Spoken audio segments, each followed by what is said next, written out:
Well, Lynch Park is really a jewel. We call it the jewel of the North Shore. It's just a great community place for people to come and gather and enjoy open space and the sunshine and views of the water and so forth.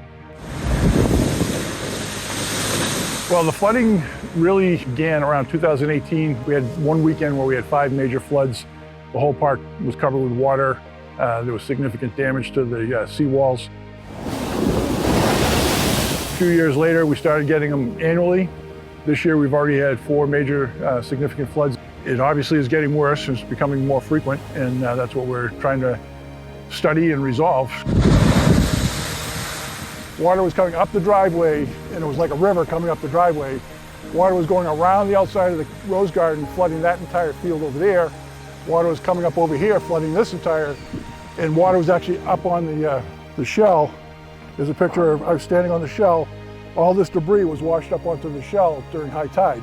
So you can see the entire field is flooded, which has happened many, many times. And you could barely walk down the driveway. There was 4 to 6 inches of water, but it was also flowing like a river. And I call it 3 rivers because they were all converging right by outside the rose garden, and there was actually waves being created by the 3 sources of water colliding at that point. People asked about the rose garden and if it's flooded. Ibrahim has a picture of what it looked like back in January. Again, I've only seen that happen once, but with the storms that are happening more frequently, I'm sure it will happen again. You can see that all of the boxwoods that were here and roses that were here were taken out. The goal is to get them replaced by yews. They're a little hardier, and so those are coming shortly. But again, our fear is that we plant everything new and then we may get another flood. This will all be replanted. Problem is, the more salt water in the ground, it's going to make it harder to maintain. So hopefully we won't get too many more floods like that, but you know that it's going to happen eventually. A lot of these trees are not going to survive because of the amount of salt water that's come into their root system and is in the groundwater. And so again, when we get to making choices on what we want to protect and what we can protect, we may have to lose some trees and gain some trees somewhere else, move to higher elevation and so forth. But some of these trees have been around for well over 100 years, and they may be lost just from the salt water. 4 times this year, they've had to scrape off, most of the grass and the dirt that was there. So they just reloomed this entire area Thursday before the rain on Friday. Some of it's already been washed away a little bit by the rain. But again, that's the type of maintenance that they're doing on a regular basis just to keep up with the flooding. And having to do it 3 or 4 times this year has been tough. Well, the Carriage House is the only remaining significant building on the property. It was part of one of the original estates. It's where President Taft kept his cars when he was here back in 1910. So it is a very historic park, a very historic building. And we have, in the last 20 years, turned it into a functioning building versus just a storage facility and a workshop for our DPW folks.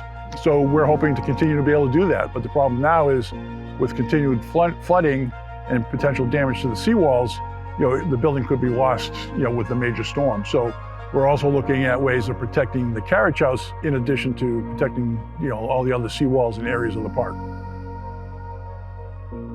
Woodbury Beach, which is what used to be, or still is, our sandiest beach, but has lost a lot of sand due to the tides, as well as some damage to the seawalls. And so sand is washing away.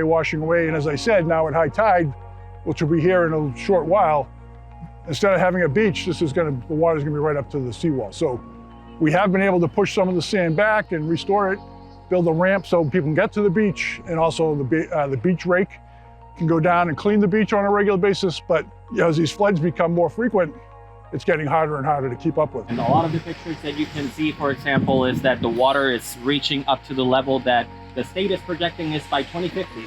So we're seeing that water level already rising to what we're expected officially to see in 26 years' time. So it's a really pressing matter.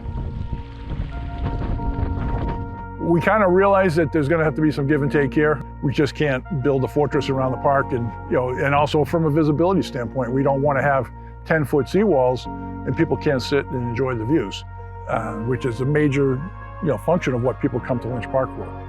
We are trying to decide on how can we continue to keep this as an open space for people and not lose it entirely, because over the years it is projected that this area will be underwater on a regular basis by 2070. Every high tide, there'll be flooding of the major areas of the park. So obviously that seems like a long time away, but even in 2030, 2050, there'll be significant flooding on a regular basis.